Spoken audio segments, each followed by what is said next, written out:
Hello, everyone, and welcome to Red Table Talk, Experiencing Black Joy and Womanhood, a conversation between Black educators in K-12 and higher education.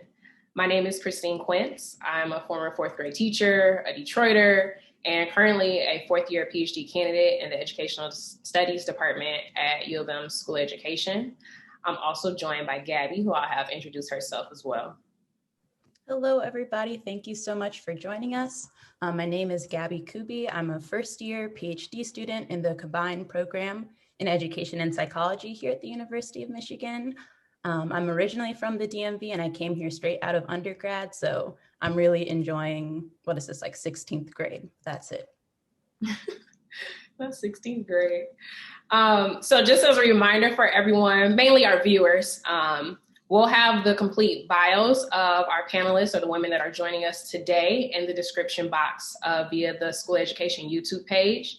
But for now, we'll have everyone share their name, occupation, and then something that brings you joy. So whoever wants to start, have at it. I can go. So my name is Mimi Owusu. I'm a second-year PhD student in educational studies.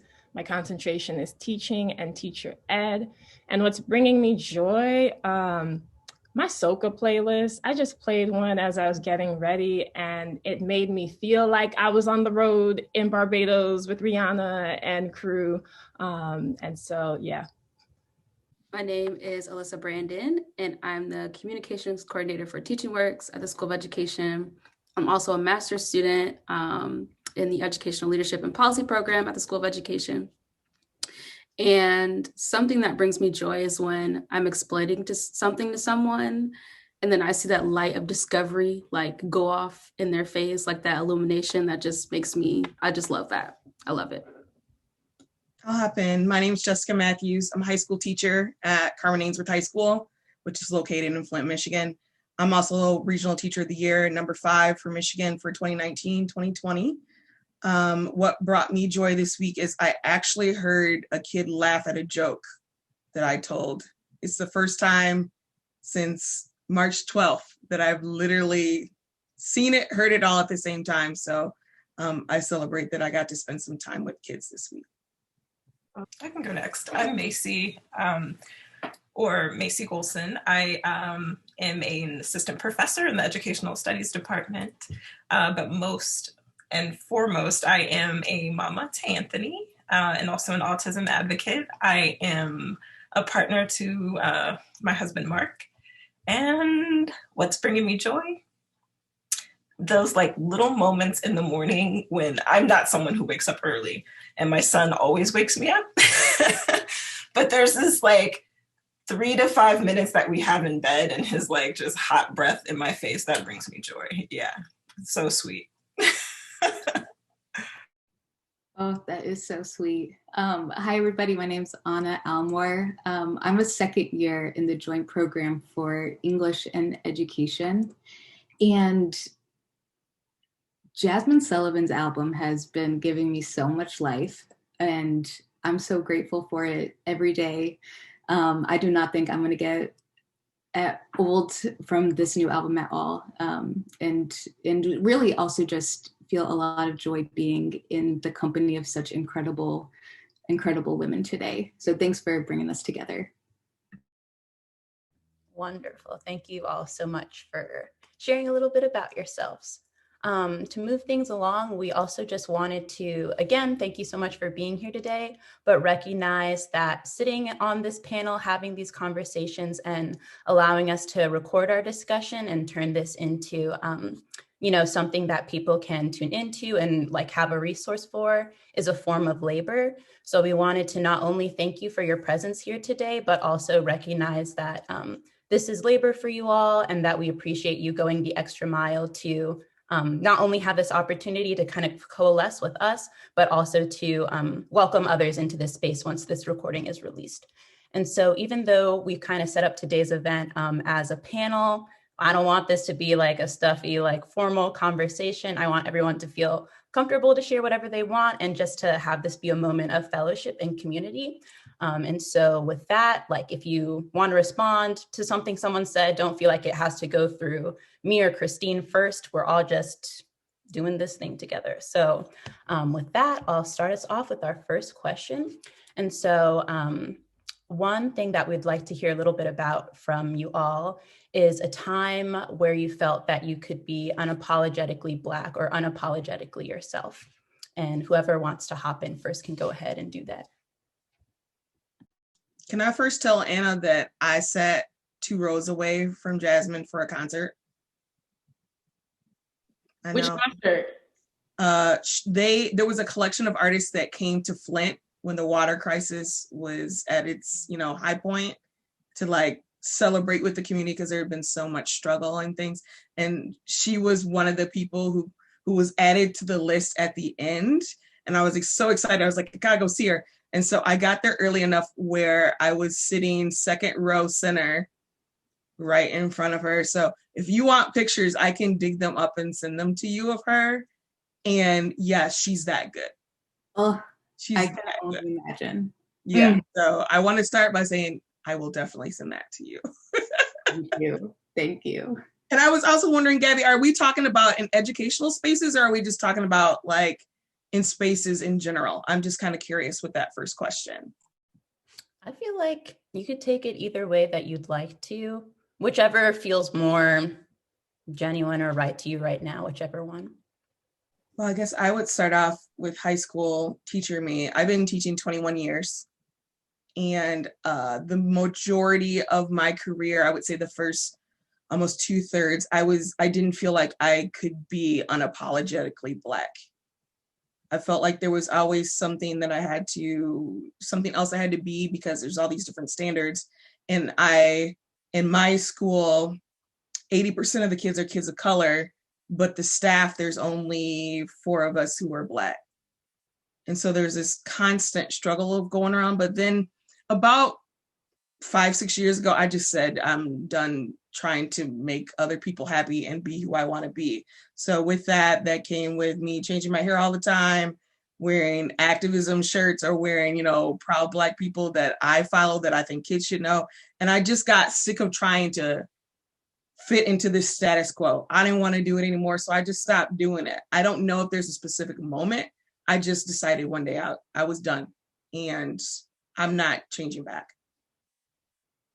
Yeah, I'm laughing just because, thank you for sharing that, Jessyca. And it's a good reminder of, when I was a high school teacher. But I have to say, and maybe it's because I'm an academic, and we have some level of freedom. I don't know about y'all, and I really want to hear.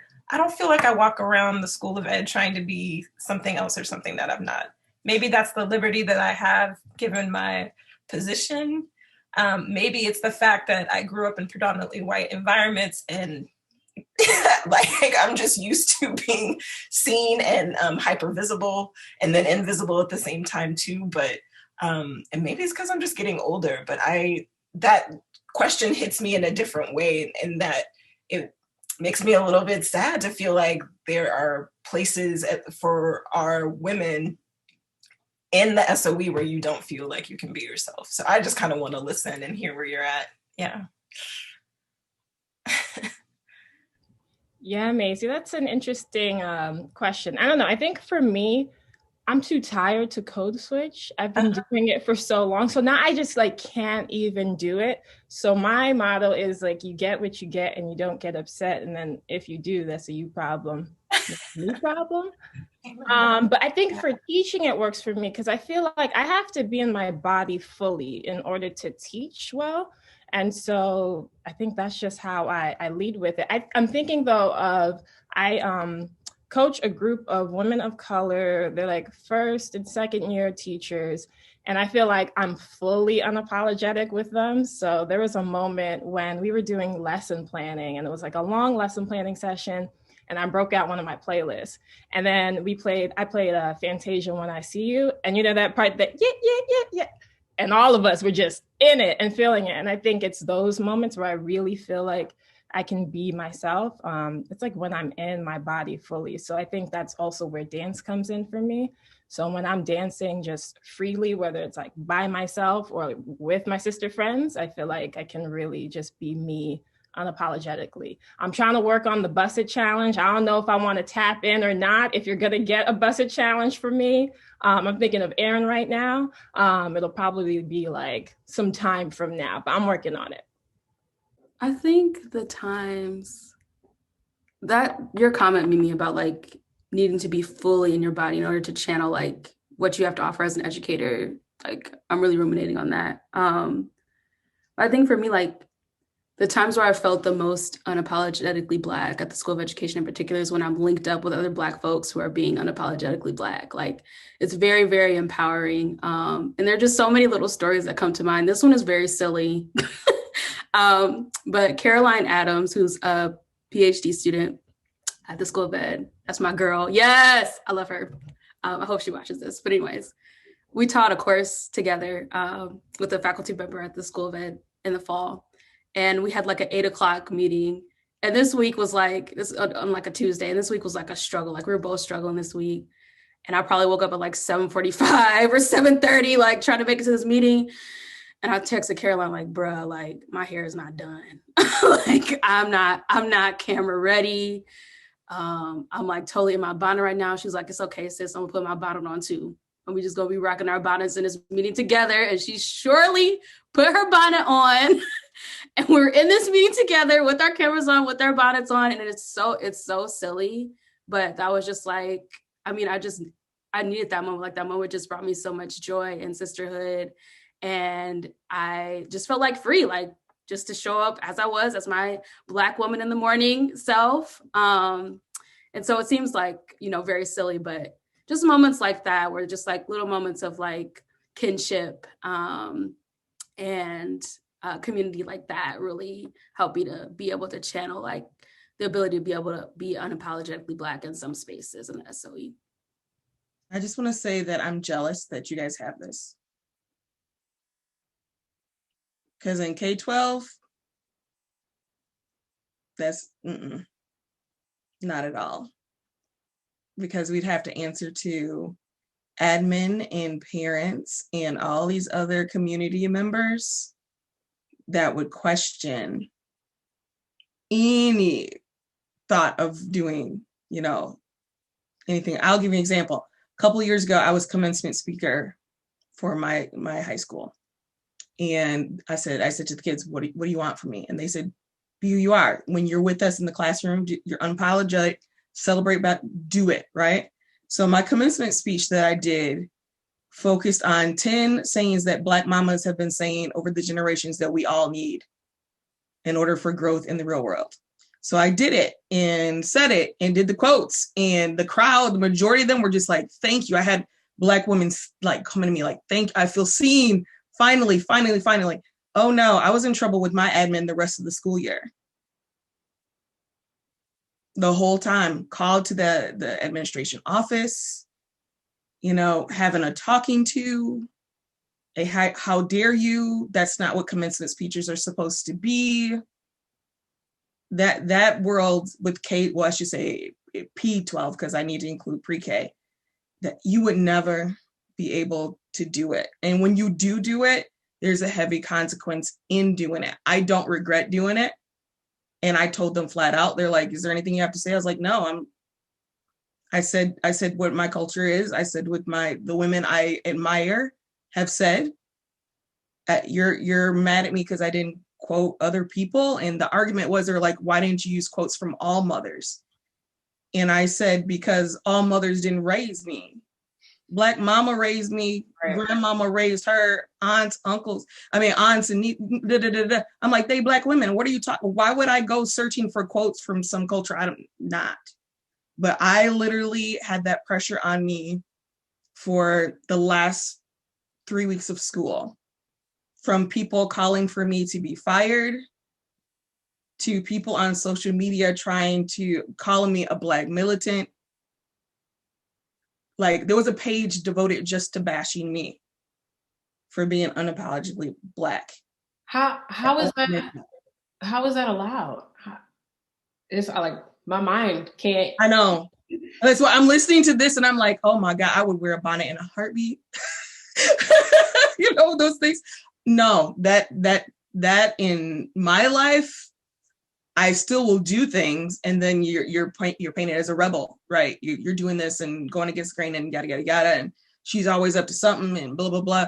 I don't stop doing it because I know this is who I am and I'm comfortable with it, and I also know the majority of my students are Black, so they need to see it and be proud of who they are, because there's all these different obstacles to make them not think that in K-12. So it's just, I'm sitting back and I'm listening and I'm like, oh, I need to maybe make a switch or something, because it's not utopia, first of all. Right. Yeah, that's true.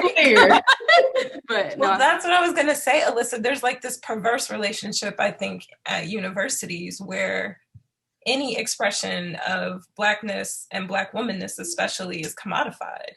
Absolutely. It's exoticized. It's so in some ways that's like a sacred part of me that you don't all get to see. It's not that I'm hiding, it's just that I don't need to put on a show for you. And I think Black women's pain especially has become a way for white people to feel connected to us. And that's not a real authentic connection, is watching me be in pain. So I have been, I don't know what the unapologetic part is, but the part of me that's always there. But if you want to know what happened to me in 5th grade and third, like, you don't get that.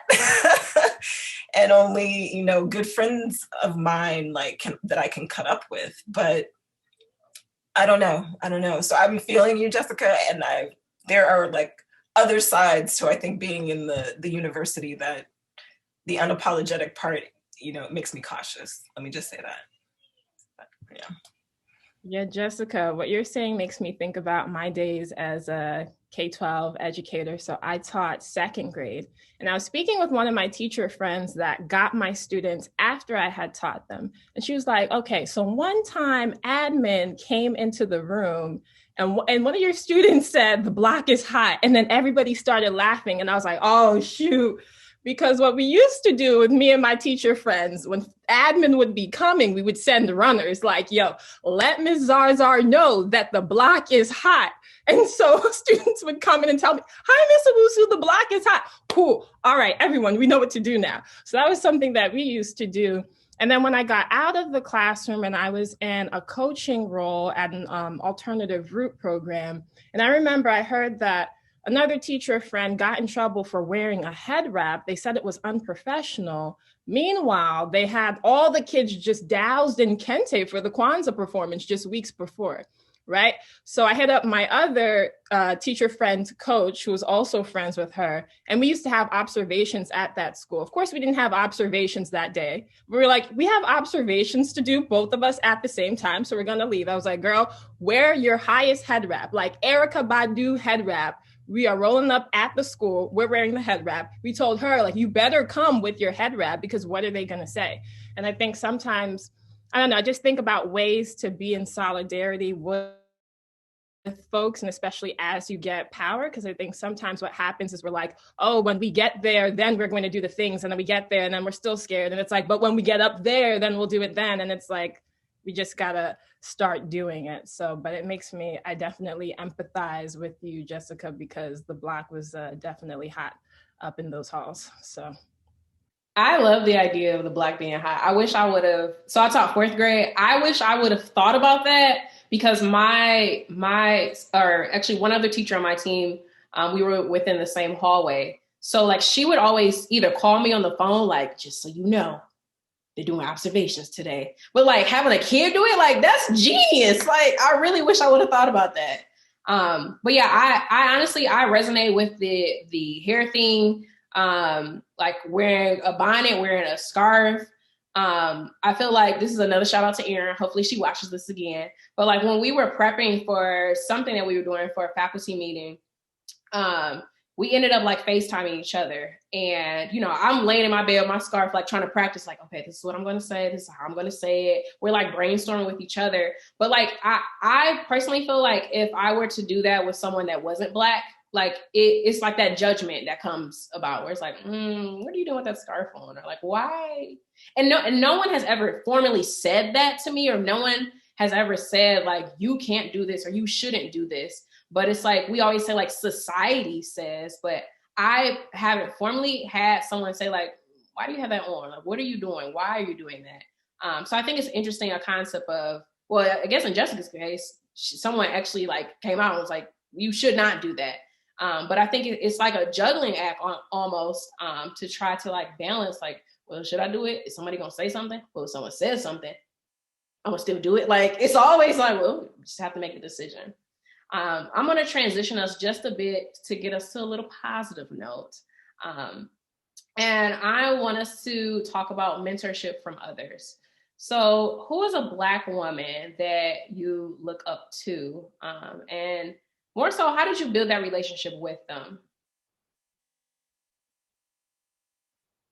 I know this is a thinking question. It honestly is. It's like, ooh, am I gonna say my mom? I can get us started. I'm gonna take it way back to my undergrad days and think about one of my first most, outside of my own family, where I think I've been able to experience, profound mentorship from aunties, biological and chosen. But when I got to college, I was really struggling, really struggling, and especially adjusting to this new environment. And it was like a moment of crises where I finally was able to reach out to get help from this incredible administrator, Janet Dickerson. And I share this example because I think it taught me really early the power of vulnerability and why asking for help is just so essential. And then I got to experience just like the deep power of Black women's professional love and be able to build in my own mind, what does it mean to be unapologetic, really deeply oriented in a different tradition, in a different vision of leadership, period. In a way that actually can bring somebody along. And I'm really grateful for those lessons that I learned from her. And I feel like I was able to take it into my different professional settings and when I became a teacher, find other Black women a little bit sooner, not to the crisis point, but still using and being okay with coming to people vulnerably, being able to admit quick what I don't know, admit quick what I need to know, what I'm hoping to learn. And then also to be able to just be unrestrained and unembarrassed about naming other people's gifts and strengths and brag on people and just say like, you do this and I want to do it like that. You do this so well. Can you teach me the way? And so I feel like I've been able to, she really set a good precedent for me about what this means. And it's hard though, when you're in a space like we are at the SOE and, I've literally been outside of a Black faculty's office hour and there was like 10, Mimi, were you in the hallway that day? There was a line and it was all women of color, trying to meet with this one Black faculty during their office hours. And so it's hard to navigate that now. So I can talk about a mentor, which that relationship started as pure fangirl. Went up to her at a conference, and if you've never done this, don't be afraid, but just like, I love your work, I can't wait. Can I meet with you? And she legit gave me her email and her phone number. And we met a few weeks later. And then after that, I asked her to serve on my dissertation committee. Her name is Christy Dotson. If you have not read her work, read her work. She is dope. She's a Black feminist epistemologist at Michigan State. And is just everything, like everything. Theoretically, when I write something, I'm referencing her work because she integrates all the things that I care about. So beyond being an intellectual support, so after that first meeting, we met, I think like for breakfast in Lansing. And since that time, and this was in grad school, so I was in Chicago. And so I would drive. The first time we met, I would drive. But when I moved here, we've been meeting every year for breakfast, just reliving that kind of first time that we had together. And she is someone that I just adore, but we have that time once a year. Maybe we'll text. But it's that kind of relationship. And I think it's a time where I can be, I think, as Anna was saying, completely vulnerable. Here's what's going on. Here's how I'm messing up. Here's, and getting the kind of affirmation and knowing that what I'm growing through as a faculty member and dealing with ideas, but also just myself is just she becomes a touchstone. I think the other thing that I've realized is that I need lots of mentors. So I have lots of mentors. I have mentors that are local, who understand the politics of this place. I have mentors outside. I have peer mentors. And I have lots of young Black women in my life that teach me a lot. So I guess I just wonder about like how we think about what a mentor is supposed to be. Is it for emotional? Is it intellectual? Is it all of those things? And I try as best as I can to kind of make my needs clear to that person.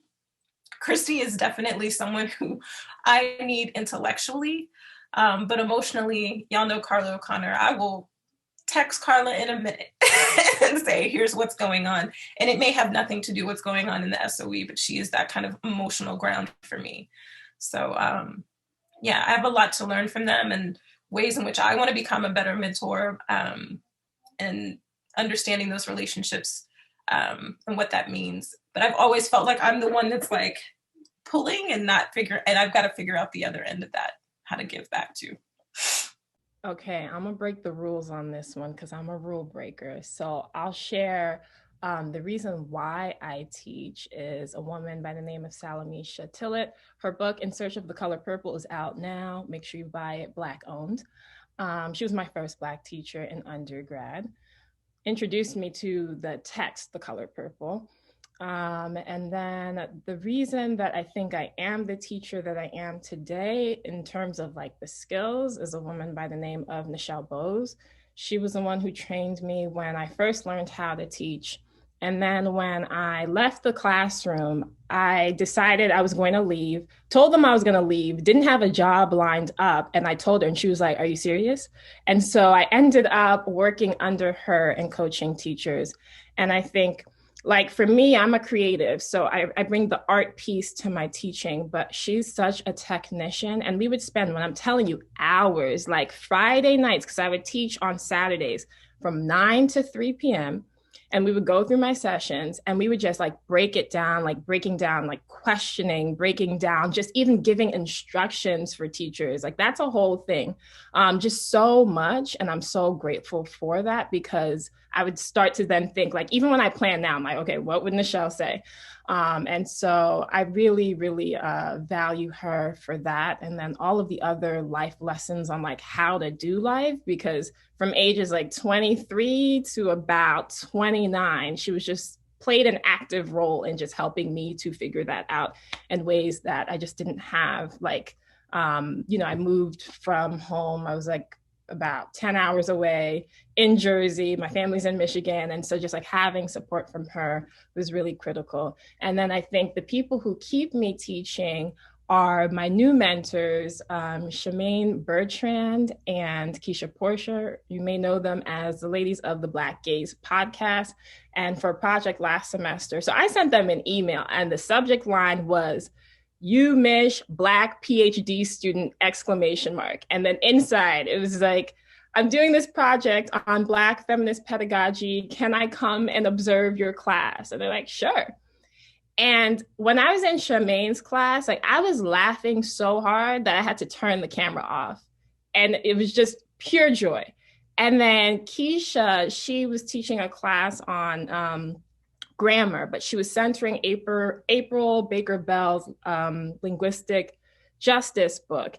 And just her questioning was so beautiful, and the exercise that she used to engage the teachers in it. And I think we're in a world where everybody's like virtual learning, the buttons, the breakout rooms, we can't do it. And I just watch Black women thrive in that. And so those are like all 4 of my mentors. I know you asked for one, but yes.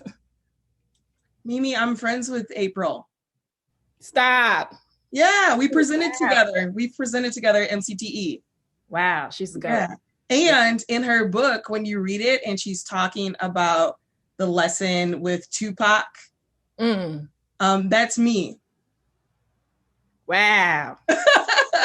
So I'm just saying, if anyone reads the book and you're like, who is this person teaching with Tupac? And that was me. And I was so excited to see my name in her book. I was like, so yes, I do know ABB. She's awesome. She's one of mine. Wow. Yeah, she's everything I need. If I am stuck, I'm like, April. Mm-hmm. She pushes me hard, and that I need her in my life. I need her. So I wanted you to know that I do know her. So if you need to connect with her, let me know. Because she's awesome. I'm gonna be following up because I've like made it. It's like my thing that I do, just finding amazing Black women to mentor me. And then, like you were saying, Maisie, then it's like, okay, how do you give that back? But yeah, I kind of like how all these questions about mentorship and like people who poured into you during your journey kind of turned into, now I want to do that for other people. And so I'm wondering if we can talk a little bit about like inspiration next. So I feel like Mimi got at this with her answer to the previous question, but I just wanted to ask a little bit more like explicitly, like what drives you all and like what motivates you to be persistent in life and your jobs and whatever. I think for me, I try to be the best role model that I can be for young people. And whatever space I have to go into to do that, for them to believe that and I tell them all the time, you're next. Anything that's good that's happened to me, I'm like, yeah, that's cool. Thank you for that. But one of y'all gotta be next. I gotta retire at some point. One of you has to come in here and take the reins, or one of you needs to be that example for the next generation. So I think a lot of the things that I do are just inspirational things. I see others that do it that are mentors, just like all the fabulous people that have been mentioned. And I would mention, I have 4, and they're the other 4 Black women who've been named as a regional or Michigan Teacher of the Year.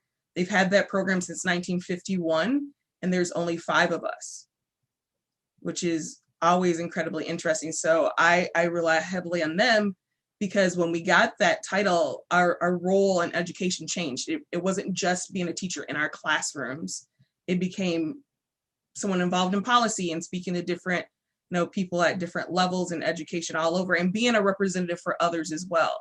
So my focus now is thinking about, how do I make sure that I'm stepping up my game for kids? If it means, I was just talking about this with students, I'm like, if it means I have to go back to school, if it means I have to write some other things, whatever it may be, that's always my driving force, because I want to be something that I didn't have, because I didn't have it in K-12. I never had a Black teacher.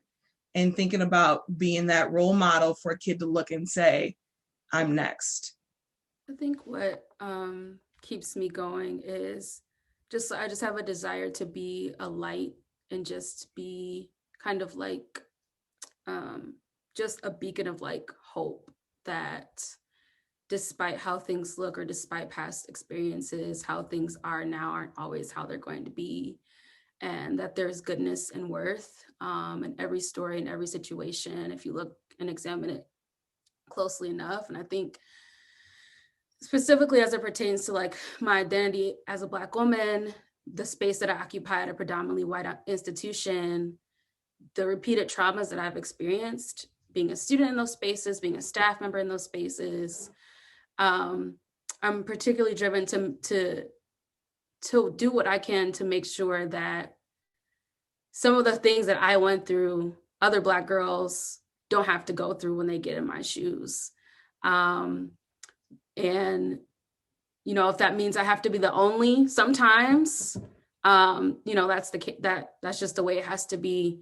But I'm really driven to do what I can to open up opportunities to create representation for Black women, so that they can see themselves and then believe that they can also show up and work in the spaces that I'm currently the only in. But like you were saying, Jessyca, like, creating space for the next generation, the next groups of people to come along and fill those spaces too.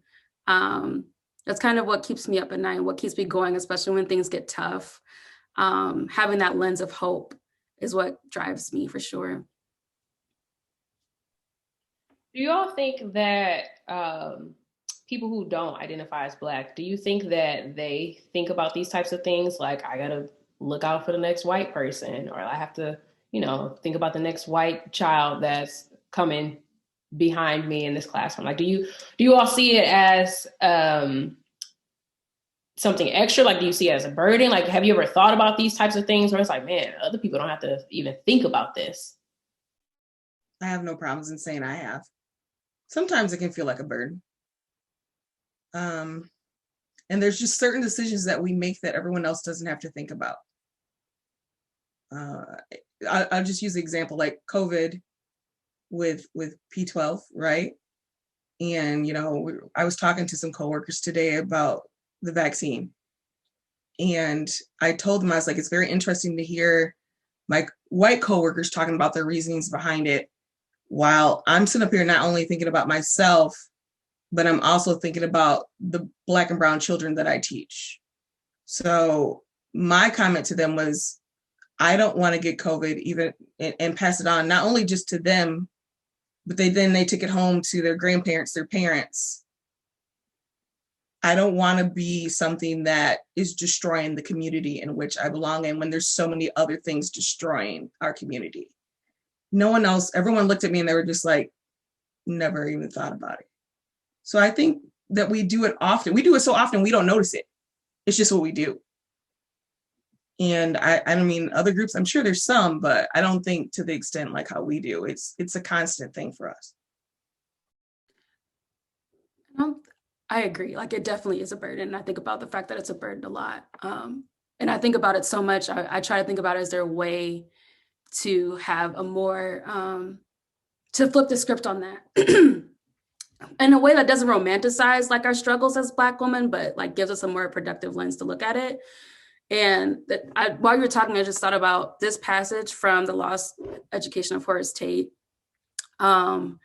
where Vanessa Siddle Walker's recounting, Horace Tate recounting for her when W.E.B. Du Bois came to his school and spoke to all of the students there. And he told a story about how when Du Bois was in college, he had a white classmate. His white classmate was just so lost on what he was going to do after he graduated. Like, there was just no purpose, no higher calling, nothing that like drove him to do anything. And so I'm just like thinking about the point Du Bois made was like, being a Black person, like there's this intrinsic call kind of that some of us experience that drives us and that like keeps us going and like gives us a path and gives us a purpose because of who we are, because of our histories, because of our ancestors. And so I'm just trying to figure out if there's a way to look at it that balances that, not like romanticizing our struggles or like glamorizing them or like, looking at them as an asset, but if there's a way to kind of have some sort of more positive orientation around it. All right, I'm going to transition us again. And I want us to talk about just things that are important to you, whether that's projects, topics that are important to you.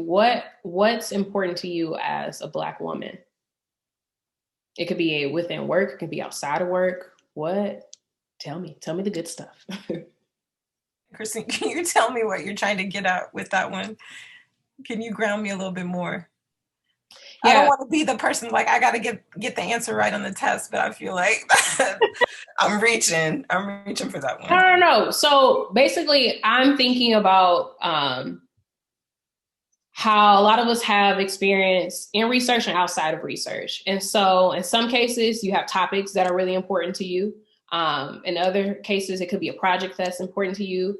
If you're a teacher, like when I typically think within like a teacher lens when I'm thinking about teacher education. So what's important to me is topics related to Black children. So basically, I'm trying to better understand what is important to you, what projects, what topics.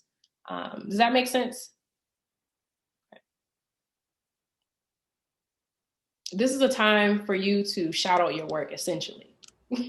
Okay. There it is. Okay, everybody on mute with that. Like, oh, okay, sorry.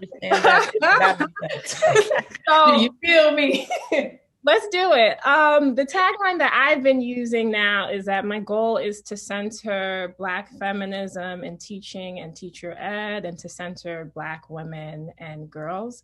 It's sad to me that Black girlhood and centering Black girls in academia and just, life, it's like a specialty Like, it's hard for me to find people that do that work. And I was thinking to myself, like, imagine if I was like, I want to study white children, and people were like, oh, I don't really know much about that. And like, that's how I feel doing that with Black girls. And then that's hard because it's like, I'm a Black girl, forever Black girl. And it's a hard thing to wrestle with.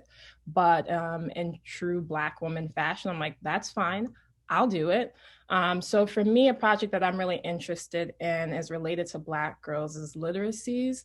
I think a lot of the times when we think about literacy, and it's interesting because I have to defend this when talking about like why my project fits under literacy, but we think about literacy as reading and writing in school context. And when we think about just like Black folks, Indigenous folks, and people of color, we've always had various literacies, whether it be oral, whether it be through movement, through performance, and all of those things. And as a way to deny access to schooling and other forms of knowledge and all of that, we've privileged reading and writing. And so something that I've really been interested in is the literacies of Black girls through dance, and especially the ways that they curate and replicate TikTok dance challenges, because they've changed the game in that area.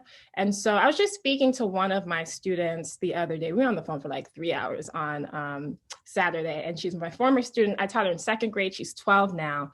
And she did a TikTok challenge with one of her best friends it's like a Pop Smoke's version of Candy Shop. And it was so good.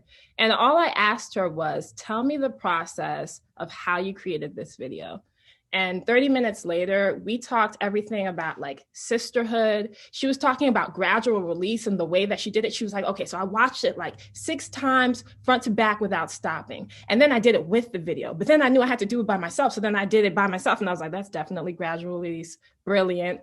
And just so much brilliance. There was just so much that I learned about her, and just her thoughts, her feelings, her values, and all of that. And the ways that when we're talking about culturally relevant pedagogy and teaching, like that's what we want to get at. I don't know the extent to which we're doing that. And so that's where I think that my project will really help in decoding the brilliance of Black girls, but then also just getting to know them and to be able to see them, because we often just can't even see them.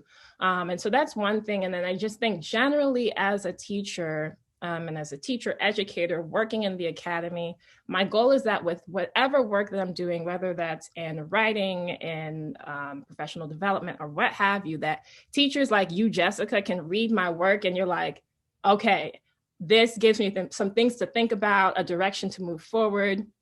Because I feel like when I was a teacher and reading the work of academics, it was like, this is so wonderful. Yes, liberation. Yes, social justice. I got a class tomorrow at 7 a.m. What do you like? How do I move forward? And so I think that's something that I really, really think about, because I think sometimes as academics, and it's a benefit, like we can imagine, we can dream, we could be innovative.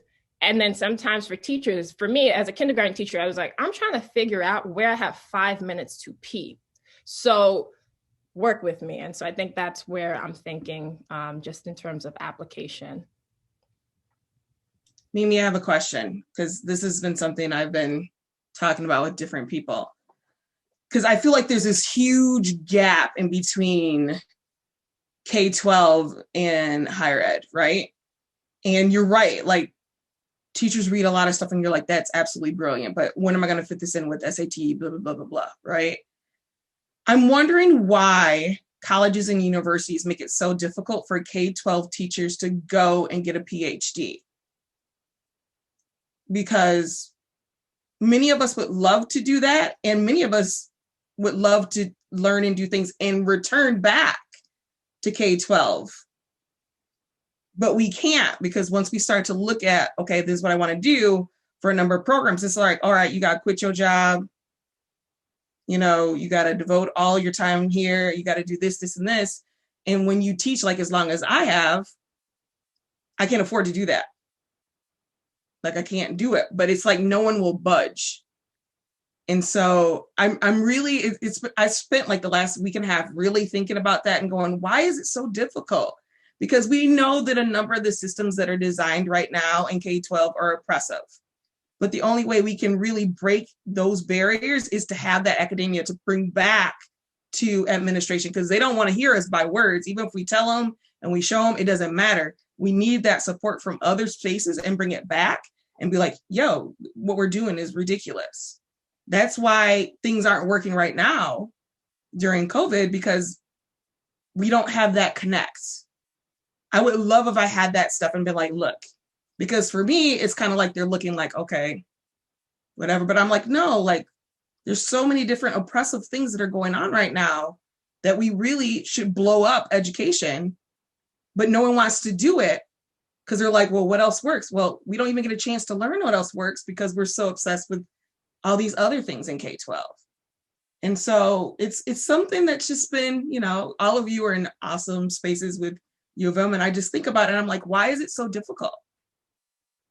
And is there a way we can find a way to bridge that gap so that we don't keep doing these things with younger people? Like we don't keep forcing them to think that books that they put in the canon are the only things we should be reading, when we should be reading about Black joy and Black stories, which is a battle, right? And we should be talking about all these different spaces where we know equity is not happening.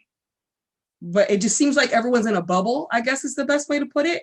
And we can't move forward because we're not having these talks and we're not thinking of remedies, and then we're not building up teachers to go back and be like, hey, this is what you're doing wrong. This is what we need to do.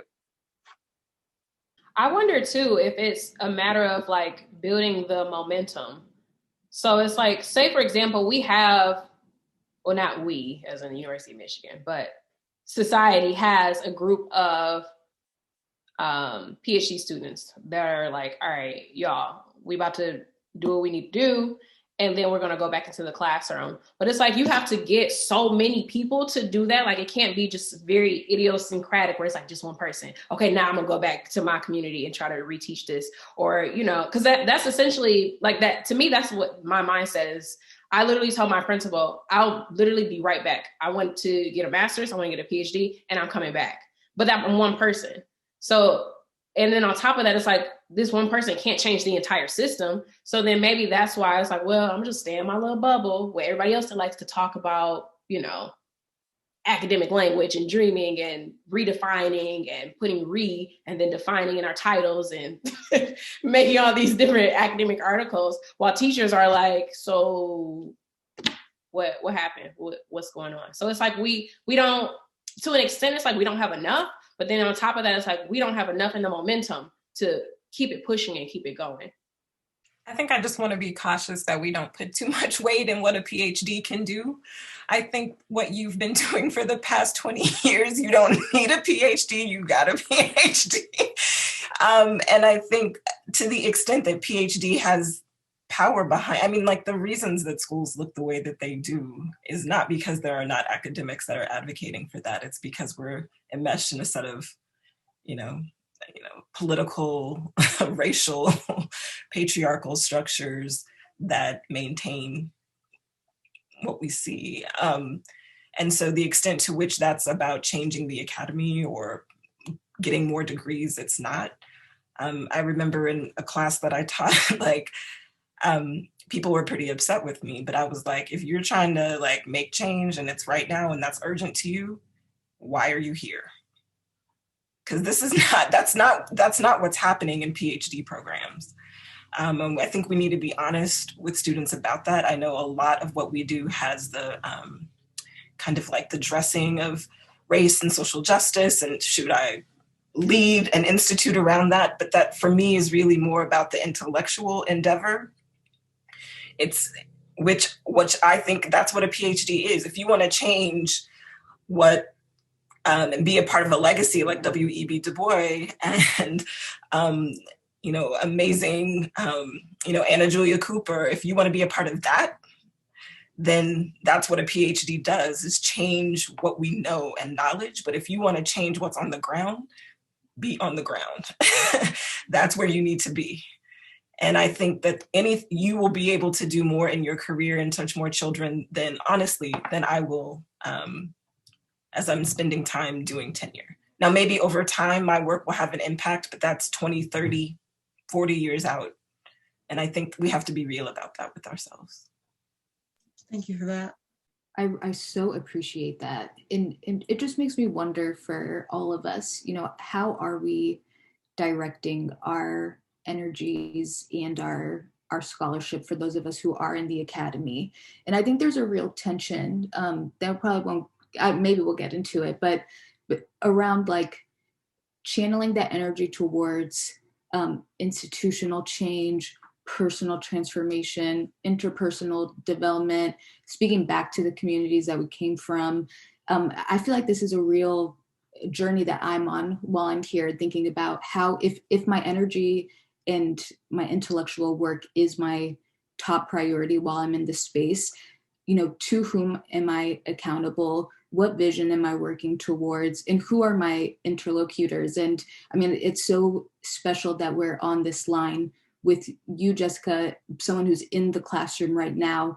And it's a really important reminder. And Mimi, you've been talking so much about your, work right now with teachers. And I think it's important for us all to be thinking about, who are we accountable to and who are we thinking? Because being in the university, all of a sudden you get real caught up and think that you're trying to make that institution better, or you're trying to make this temporary place better. And I just think that that's something really important to hold on to. And I just so appreciate both of your comments here. Yeah, I'm also, what you just said, Anna, got me thinking about like, not only who are we supposed to be holding ourselves accountable to, but also kind of like this self-assessment of our own skills, because how can we do this work in these other spaces or return this work back to the community if I'm not like the fully formed version of myself or whatever. But I'm also thinking about if that is where you see your work going, whether that's in the classroom or like with your research, in the spaces that you find yourself in, kind of how do you provide an affirming space for, other Black female students or just other students in general who, we can't do calls like this all the time. This isn't built into, like our program requirements or like, weekly planning meetings. Like they don't look like this. They don't provide us with a space to just coalesce with other Black women who are doing work similar to us. So kind of how do you provide that space to your students or provide that space to your colleagues or peers? I mean, this is off the record, just kidding. This is being recorded. But if you're in class with me, then you know that I got my Zoom up and then I have my chat up, or I got my Zoom up and I have the Google Doc. And it is always with other Black women in my classes, and we're sharing our own resources. We're providing our own commentary on class. We're making meaning. We're deciding which questions are worthy of posing, collectively. Which questions are worthy of posing to the class? Do we need to intervene? Do we not need to? And I've actually had some really powerful moments since we've been online because of that space, the chat, where I feel really, really deeply connected intellectually, and then also, in the fabric of the classroom with other Black women in class. And you, again, like deciding, like, we actually need to intervene right now because conversation is not addressing this, there's been harm, whatever it might be. And that's felt, that's more of a professional and kind of immediate connection since I'm basically living on Zoom right now.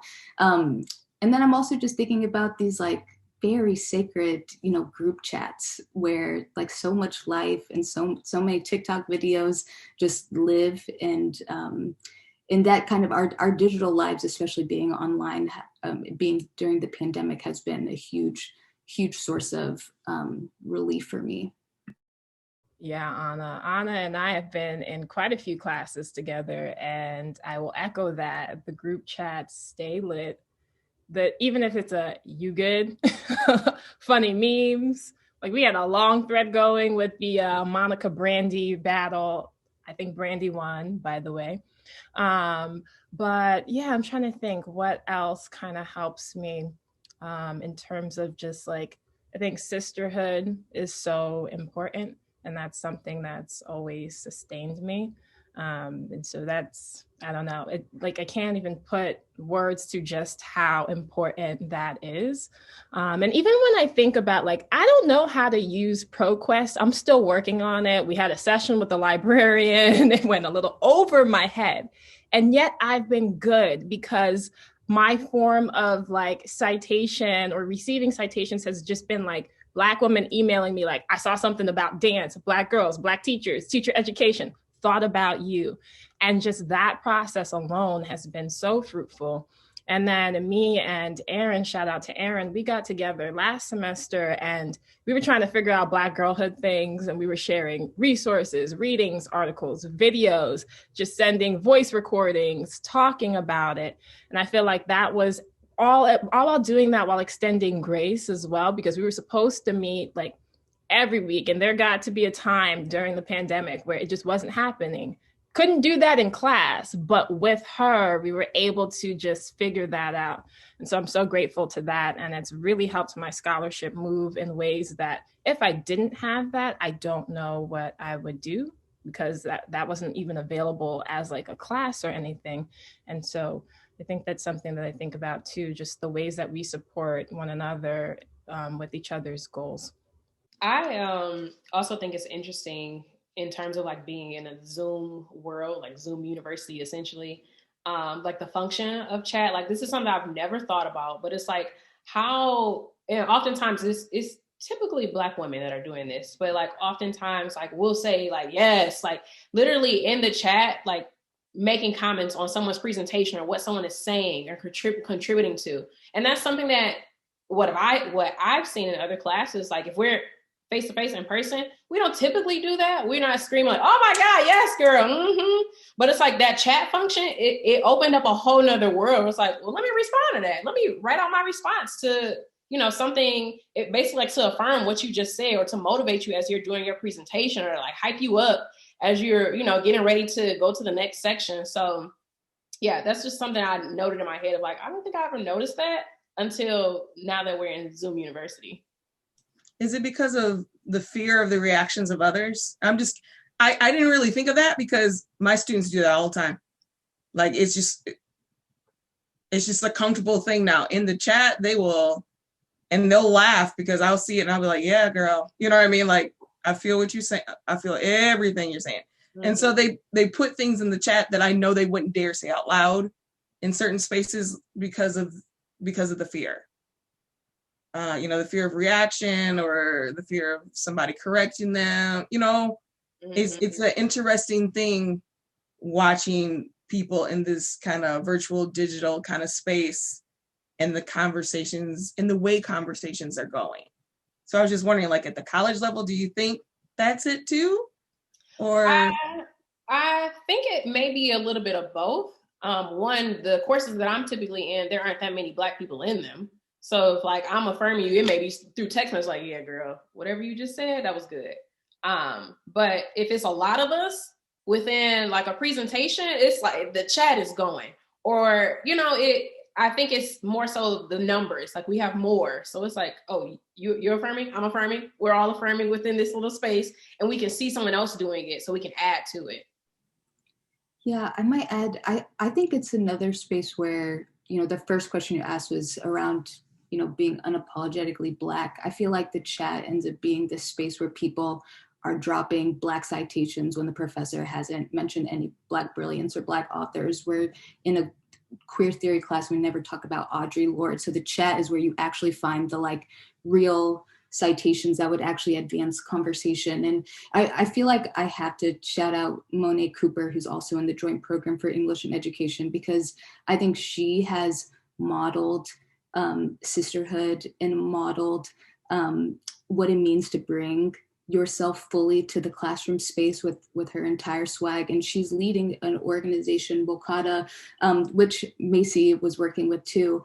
And I feel like that space, especially with Monet's leadership, has cultivated this really sacred space within the academy where we can be ourselves and professionals together in this virtual world. And I feel like she's really just elevated the possibilities of that for me in amazing ways. Can I ask a question. I feel bad because I know I'm wanting to respond, but I just had such a different grad experience. Partly because I was not at a prestigious institution like you ladies. Like, I was at UIC. Everyone who was in the PhD program was working. So like the whole PhD thing in teaching, like one of my close friends who just passed actually from cancer, 39, amazing woman, just super sad. But she was teaching the entire time and teaching in the hood, and like amazing woman. But she did it. I mean, like, so I think there's something about Michigan. I just want to name it. Like every doc program is not like this. So if this is what you feel like this is everyone's going through this, it's not what I went through. Everyone we read was a Black author. And when I was reading, like when there was another person on the syllabus, I just assumed they were Black. And I was like, oh, that's actually a white scholar. Like that was my experience. And not only that, I mean, I guess the camaraderie was there, but the intellectual space was about understanding Blackness as an intellectual tradition. And so when I talk about the Race and Social Justice Institute, that's what I'm trying to recreate, is like an appreciation for not only being around people of color and being around, but we have built beautiful intellectual traditions that need to be honored and need to be studied. And I'm not saying I'm always getting it right as I'm trying to recreate things here, and potentially it can't be recreated because we don't have some of the faculty that we had at UIC. But I just wonder, like, for you all as you're in this space, I think one of the things I'm asking is like, why Michigan? Like, why? Like, are you asking yourselves that question? Y'all got funding, don't worry, they ain't gonna take it away. But like, why Michigan? Why here? And what are you reflecting on now that you are here? And what would you say to Black women who might come here? I think that's a question for me. That you don't have to answer. I see Mimi's reaction.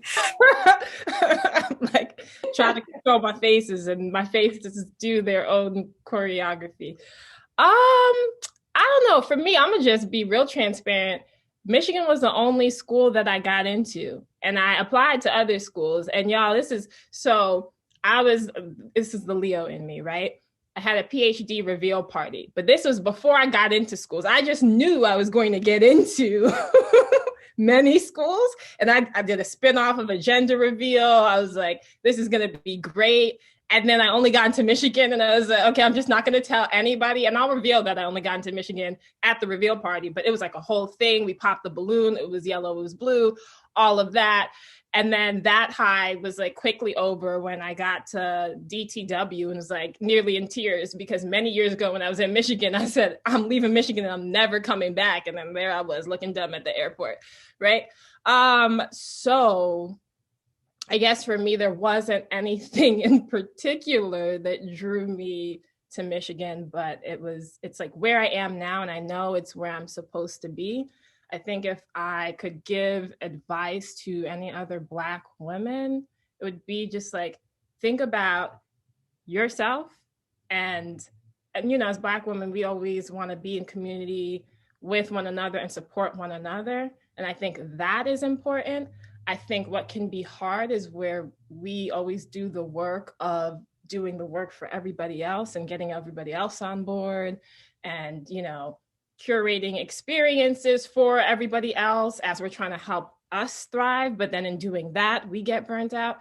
And so what I'm trying to just keep sacred for myself is just really, I told myself that I was going to come here. I'm here on assignment, and that work that I've been doing as a K-12 educator and teacher educator is no longer my ministry. So I'm not really about trying to improve Michigan in ways that will be at my own expense. So if the work that I'm doing and the work that I'm doing to support other Black women improves Michigan, which I know it will, great. If it doesn't, great. And I think that's kind of where I'm at now, because I can't run myself into the ground trying to save folks that, you know, that's just like not my ministry right now. And I think it takes away from the work that I'm trying to do, that like we're trying to do collectively to get free. So that's where I'm at. Yeah, I think it kind of relates back to Anna's earlier point about like, where are you directing your energy while you're here? And I went through a phase where I caught myself directing my energy like, I'm going to come here and I'm going to help school be better. And I'm going to like, anytime I encounter a course that's like problematic, I'm going to say something, and I'm going to work with like the department to make things happen. And then I had the negative experience trying to do that. And I was just like, okay, I'm not doing that anymore. Like, it was just completely spiritually, mentally, emotionally draining experience. And I think now where I'm devoting my energy is trying to find and create parallel spaces where people have the same commitments as I do. And we all have resources that we can share, and we come together and we do great things, from simply just affirming each other to doing really dope projects, whatever those projects are. And since I've devoted my like focus on that, like finding my folks, finding my spaces as a staff member, as a student, like my energy is just, it's so much better. And it's a balance of just like tempering your expectations of where you actually are and what you can actually do as an individual, and what that space can actually like support you to do. And I think we all come in here with different expectations of what all those things are. And like the institution has a very like volatile way of like bringing you back down to reality. But I think it's really like important to just have the honest conversation, that honest reflection, thinking about that, and then just being wise about where you decide to devote your energy given that. But yeah, just finding my folks and like find those spaces, find those communities has been like saving grace for me for sure. I just wanted to build on what you were saying, Alyssa, because as you all were talking about like what motivates you and what's your inspiration, and it was all very external. And Mimi, you gave me the space to say like, right now I'm living for me. I'm building for me. I'm creating for me. And I know that the things that I build and create will have an impact and power. Like I'm not like creating in a space where I've lost my sense of community, but I am no longer, I think as you said, Mimi, in the business of trying to convince people or bring people along. If you want to build, let's do it. Let's have fun doing it. But when the relationship becomes work, and we're focused on dynamics that have nothing to do with us creating, I'm later for that. So I really, and you know, I love creating things. I'm like trying to build a business with some sisters right now, and thinking about how do we professionally develop both educators, social workers, all sorts of people that touch our community. But we are having so much fun just building the damn website, right? Just like, you know, and just imagining together. And so I just feel like maybe this is a phase. Maybe it happens in your mid to late 40s, like you just become selfish. I'm good with that. And maybe something else will happen years from now. But right now, it's really about just trying to imagine and make my vision become a reality. And that includes just like trying to figure out what makes me happy, what makes my son happy. Like, those are the things that I'm like concerned about. So that feels yucky, but at the same time, like, I wasn't ready to say that about 20 minutes ago, but that's the reality. That's the reality. Yeah. No, I love that. The fact that you feel like you can now say that, because sometimes we're in spaces where it's like, probably shouldn't say that, but it's like, be yourself, 100% yourself. I'm going to transition us, but this time, so it's something more fun, and then we'll close. We're going to do something called a fast round. So I'm going to ask everyone to unmute themselves, if you can, unless you have like some background noise that you've been like deliberately trying to like block out. But I'm going to say a word, and whatever comes to mind, I want you to share it out loud. Okay. Okay. Jasmine Sullivan. No, I'm just kidding. I haven't listened to it yet, so. Oh no! No, I'm so late. I know. I'm just like, I need to listen to.